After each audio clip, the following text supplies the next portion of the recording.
Dolar mengalami rebound dan demikian pula dengan US Treasury Yield atau imbal hasil Treasury. Tapi benarkah sentimen market berubah pasca retail sales yang dirilis dengan angka yang sedikit lebih baik dari ekspektasi? Oke, kita lihat ulasan berikut ini. Ya, nampaknya high impact data untuk minggu ini tinggal tersisa dua, yaitu terkait dengan inflasi dari zona Eropa dan juga retail sales dari Inggris. Dan semua itu baru akan dirilis besok malam. Jadi, kita akan melihat hari ini kelihatannya agak relatif smooth ya.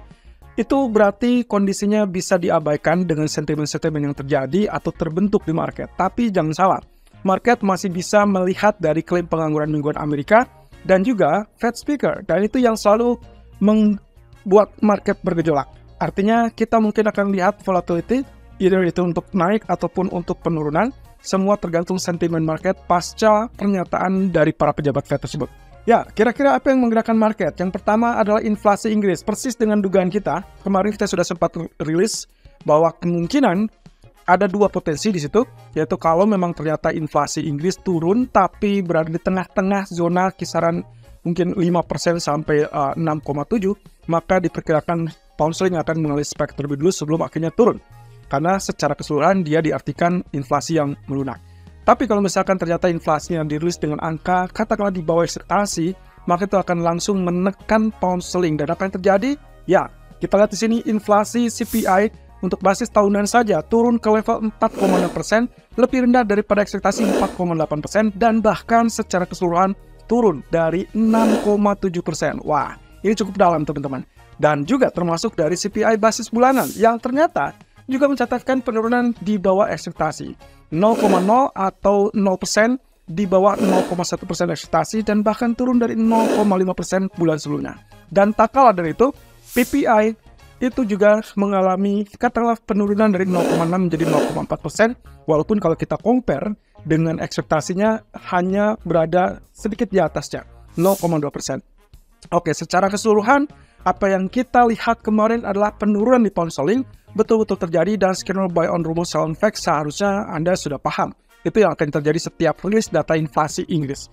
Nah, kenapa seperti itu? Kita juga sudah sempat bahas di video kemarin bahwa semakin rendahnya inflasi maka semakin rendahnya tekanan untuk bank sentral, dalam hal ini BOE, untuk melakukan kenaikan suku bunga lagi. Ini yang menandakan bahwa pound sterling tidak punya alasan untuk mengalami penguatan versus dolar. Nah, tapi masalahnya juga kita juga memiliki alasan kenapa dolar harusnya melemah kembali. Hanya saja, kemarin ternyata kita mendapatkan data retail sales yang relatif lebih tinggi daripada ekspektasi. Di sini saya melihat retail sales untuk basis bulan minus 0,1%, lebih tinggi daripada ekspektasi minus 0,3%. Sementara kalau kita lihat lagi, PPI ternyata turun ke level 0% dari sebelumnya 0,2%. Bahkan ini adalah lebih rendah daripada ekspektasi 0,3%. Dan core retail sales-nya, ya kita bisa bilang ini adalah positif karena dia berbalik ke level 0,1% dari ekspektasi minus 0,2%. Tapi ini yang menjadi catatan teman-teman. Saya selalu meng-compare antara berita sebelumnya atau bulan sebelumnya dengan data aktual atau data bulan ini. Yang ternyata kita dapati kenyataan bahwa meskipun datanya di atas ekspektasi terutama untuk retail sales, justru yang kita dapatkan data ini cenderung tetap turun.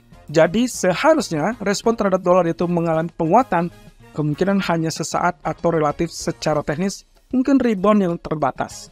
Dan pertanyaan berikutnya tentunya muncul, apakah dengan data retail sales kemarin yang relatif lebih bagus daripada ekspektasi, memungkinkan sentimen berubah positif untuk US dollar? Kita akan lihat di sini perbandingannya.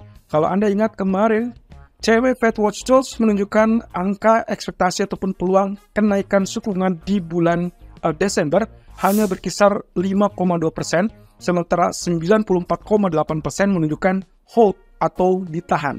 Apa yang terjadi pasca retail sales tadi malam?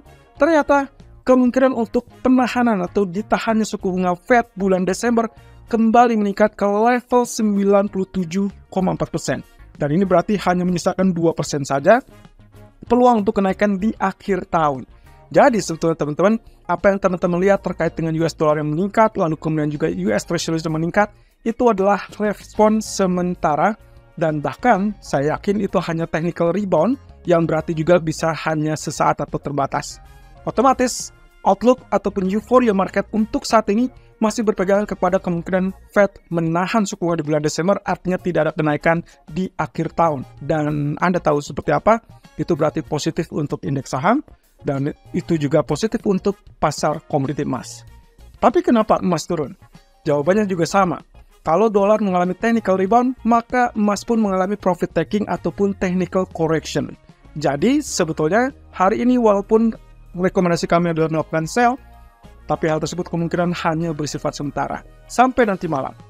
Kita lihat posisi economic data untuk hari ini berfokus kepada klaim pengangguran luar yang diperkirakan mungkin akan mengalami kenaikan tipis di 220K dari sebelum 217K. Tapi kalau Anda selalu menyimak dengan histori-histori yang lampau, maka Anda akan dapatkan sebetulnya data klaim pengangguran ini tidak banyak perubahan. Jadi kita tidak akan melihat pergerakan yang terlalu sporadis, tidak terlalu volatile sampai nanti malam. Bahkan secara teknis, kita mungkin bisa dapatkan kembali rebound untuk emas in case apa yang kita duga bahwa kenaikan dolar adalah bersifat sementara dan murni technical rebound, lalu kemudian juga profit taking yang di dalam emas itu pun technical correction. Nah, otomatis posisi safe haven terkait dengan kondisi geopolitik, saya akan cenderung abaikan, Anda juga bisa abaikan, dan kita tetap fokusnya adalah euforia terkait penantian ataupun ekspektasi market, yaitu terkait dengan kemungkinan Fed tidak ada kenaikan di akhir tahun. So, sekali lagi, kami mengingatkan, persis dengan apa yang pernah kami bahas di awal bulan, bahwasannya kemungkinan window dressing untuk pasar saham akan sangat terbuka kalau ternyata Fed tidak ada kenaikan suku bunga.